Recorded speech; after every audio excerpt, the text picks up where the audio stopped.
3 back to school tips. That's what I've got for you, Mama. And these are not just any old back to school tips. These are the most important things your child in middle school, high school, or college needs to do right here, right now.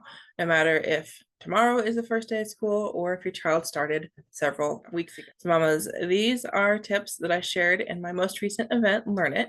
If you missed out on the event, that means you missed out on these really important tips from my perspective as a study skills tutor. So listen in, watch the interview that you might have missed, because normally you can only watch the VIP pass. But since you're here, as a subscriber or even just a visitor to my YouTube channel, you can listen for free. So you have a chance to listen to this interview with my amazing contractor, my amazing copywriter, Cynthia Dove. So thanks for being here. Listen to this interview and learn what those 3 back to school tips are. Well, hey, mamas, welcome to Learn It. Jessyka Coulter here, the CEO and founder of Ace Cookie Tutoring and your summit hostess.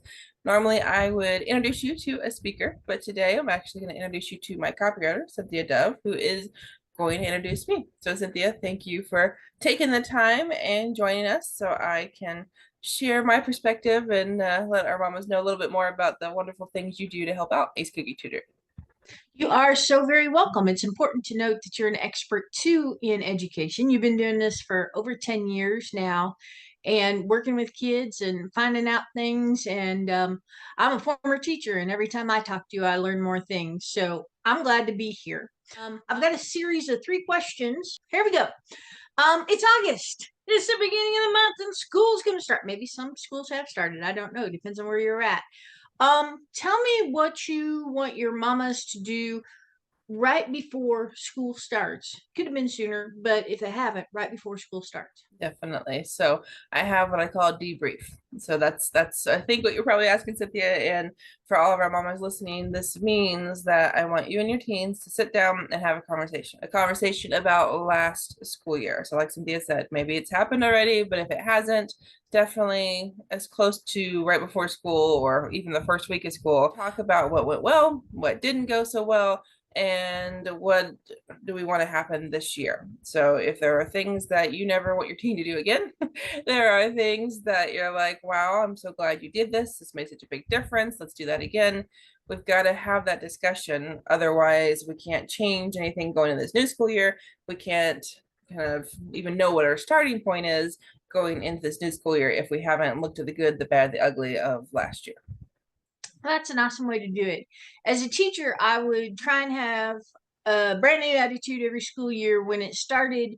Even if I had a student that I knew from the previous year that perhaps had caused me problems in class, I did my very best to give them a restart. So I think it's important students think that way too, and mamas should probably encourage their kids to think that way as well. Is there anything else before the school year starts that they should talk about, think about?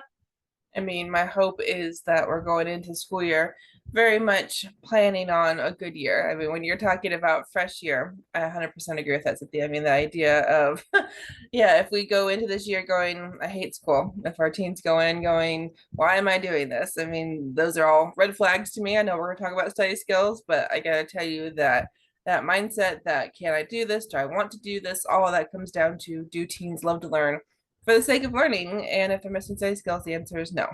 So definitely, yeah, we want our mamas to support education. They wouldn't be here listening, I know, if they didn't care about their teens learning, their teens schooling. But at the same time, yeah, we want to make sure we're going to make this the best year we actually can. Yeah, I think that's a great point, and I also think that it's ideal when the teacher loves to teach, which does sometimes die off eventually. But I think it's important to note that's one of the things that you do. You love working with students. You love trying to help them get better. So awesome. It's a good point to make. We're gonna keep moving because I'm on that time crunch here. School started now. We're in the very first week. What do you hope happens for a student from a teacher? So I think you're probably talking about the syllabus. And that first week, yeah, no matter if we're talking public school, private school, and I imagine homeschoolers even have some kind of, this is how the year is going to go, this is what the curriculum looks like. We really want to have that discussion of what to expect. And a lot of teens I know, especially as soon as they hit high school, and definitely I can even think about college students that do this, but it's very easy to blow it off. It's very easy to go, whatever, the teacher's talking, these are the rules, this is the paper, this is syllabus, what do I care? But we don't want to do that. All right, I really want our mamas, as you are hearing this and your teens are bringing home that paperwork, or maybe they're learning, are we using Google Classroom this year? Is this teacher a Blackboard teacher? Is this a Canvas teacher?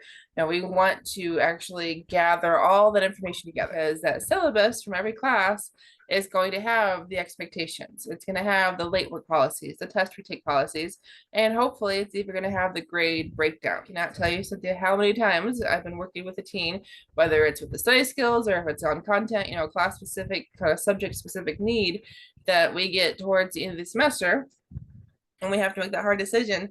Do we do the homework or do we study for this test? And as a tutor, I want teens to do all the homework, all the assignments, be ready for everything, learn as much as they can.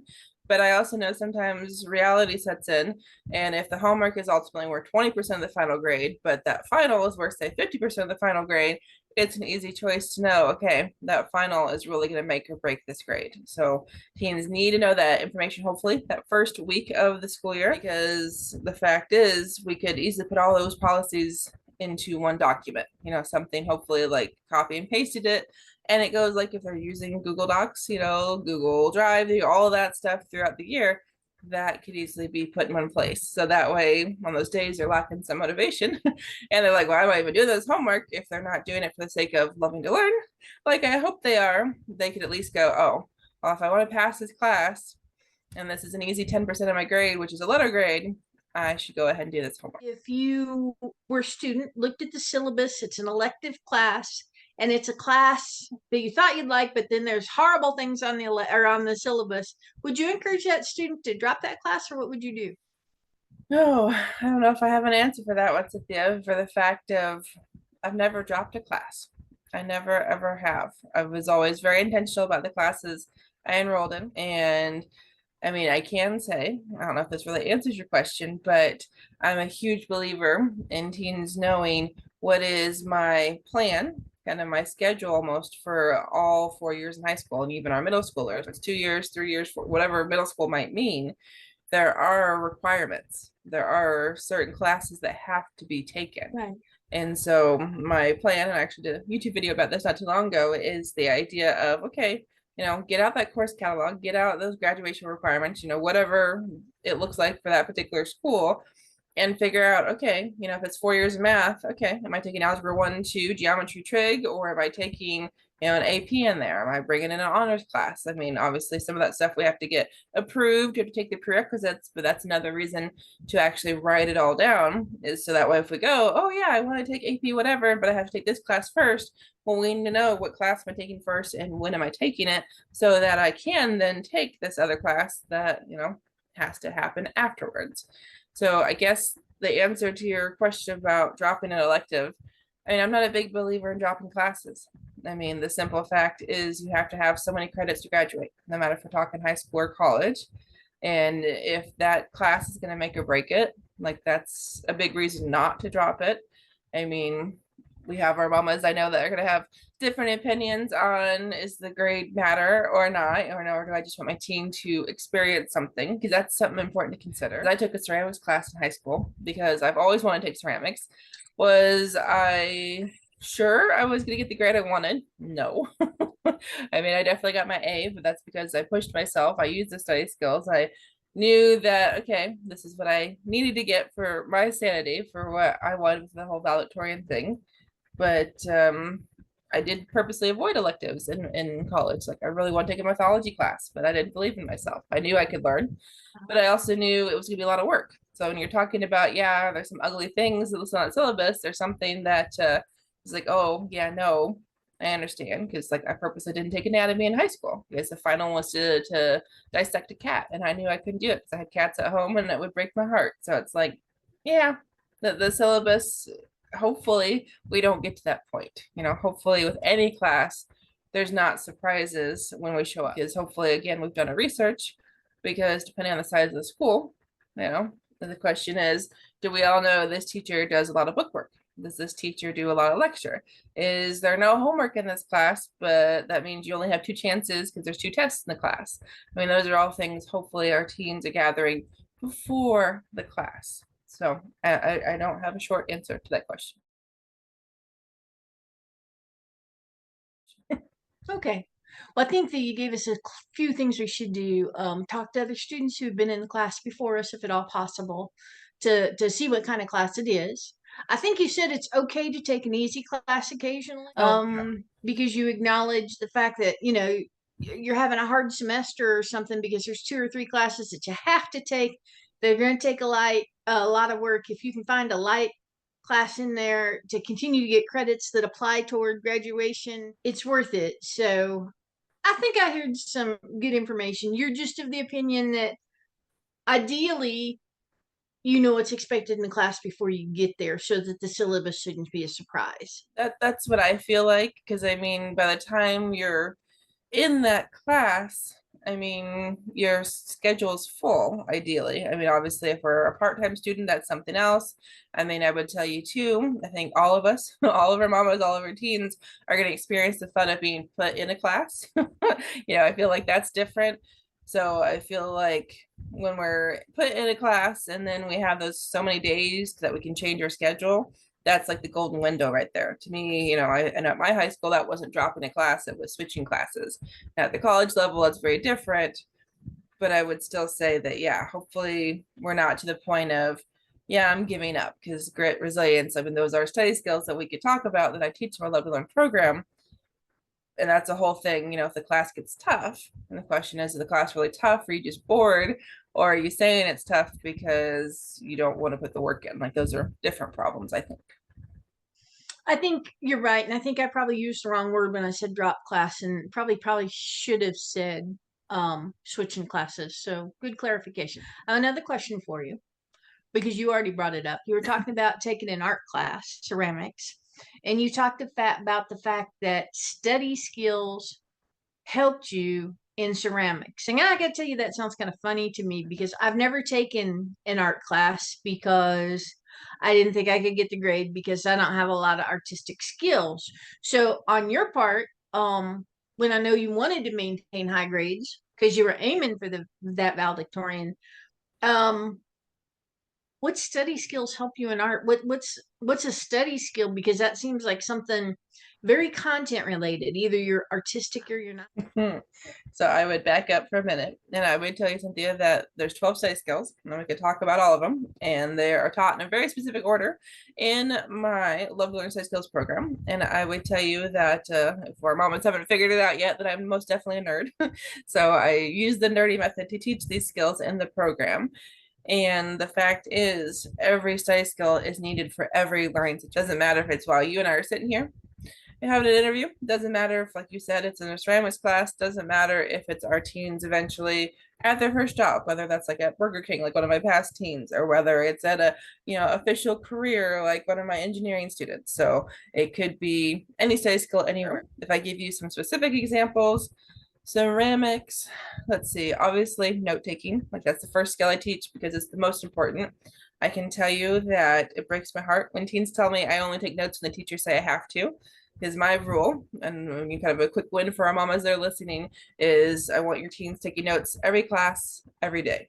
And ideally that, like in ceramics, it was when we talked about coil pots. Thankfully I had ceramics in middle school before, and so I knew about slip. I knew about what even coil pot even was. I mean, some of that stuff, it's like, yeah, I put it in my notes, but I didn't need to write down, how to make a coil, or I didn't have to know, okay, exactly what slip was. I knew it was clay and water, but more specific things like time management were also a huge deal. I mean, I made this giant star pot, and I don't know why I made it. I can't tell you what the goal was, but it was ginormous. I mean, and this thing was heavy. I mean, and it took a lot more time than some of the simpler pots that classmates made. And organization, obviously, because with ceramics, we're not only building this thing, out of clay, but then there's the whole process of drying, there's the whole process of firing, and then glazing and firing.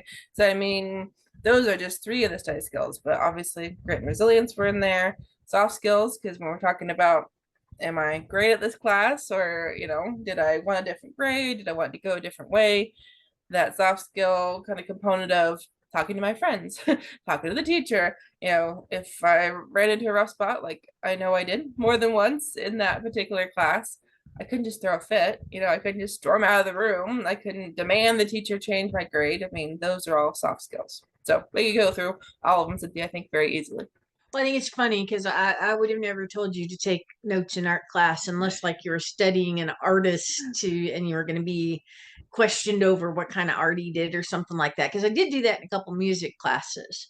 Um, but I wouldn't have thought that. So it tickled me when you said you come in, you sit down for notes, and that's legit because I can tell you I haven't made these things. So when you're talking about a coil pot, I have no idea what you're talking about. When I think of ceramics, I think about Ghost. I won't lie, and Patrick Swayze. Yeah, Demi Moore was there too. But I think about Patrick Swayze and doing that pot thing. And I don't think that's what you're talking about at all. So there is something to learn from. Anyway, I'm getting off target here. So we got those study skills there. The content itself would have been the slip, the clay, and stuff like that. So there is definitely a difference there because it seems like you study the content, but you've got to know how to study the content.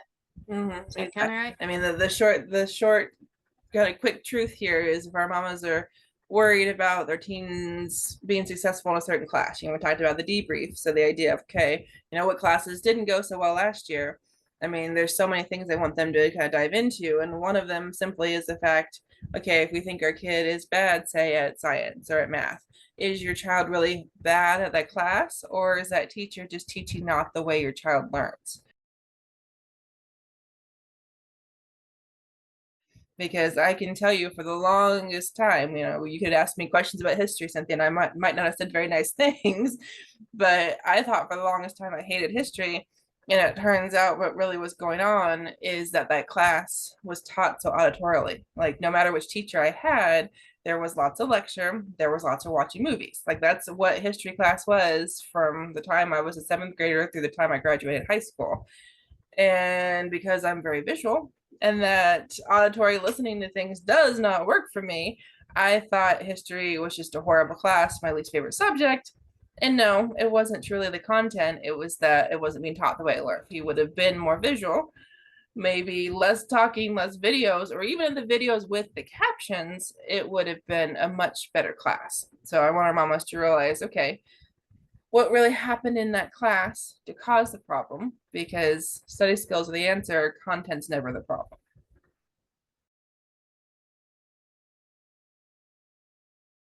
Okay. Obviously, because even though you didn't really care for the class or didn't think you did, nor did you care the way it was taught, you were still able to be successful. So that's awesome. Well, we are getting on the long end of this. So, I hope we've introduced some good information for mamas and to know how to start out. Talk to me about freebies. Yes. So all of our speakers have had amazing gifts, and I am hoping to continue that trend. So my freebie for everybody is my homework buster. This is 5 tips to bust your teen's homework objections.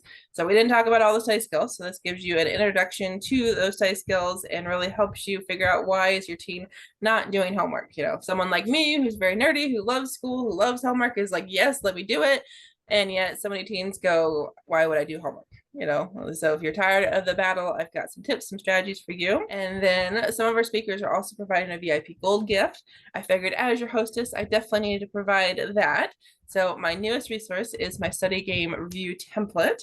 And I know that might not sound super fancy, super, you know, fun, but it is fun because any game, no matter if you're talking a board game, a mobile game, you got a cell phone, a video game, like even a TV game show, like all of those games can be turned into study tools. So I walk you through how to turn, you know, into a study review game. And then I really walk you and your team through how to turn any game, kind of just to get the ball rolling to go, how does this really work? So that's a bonus usually for people, for mamas who buy their teens kind of a save them seats in the Love to Learn program. But this is kind of like a sample to let you go, oh, this is one of the ways my teen can retain information this semester. That's awesome. All right. So let's say I want to know even more about you. because you told me some fantastic things. I signed up for this awesome interview series and I can't wait to hear them all. But now I want to get in contact with you. What do I do?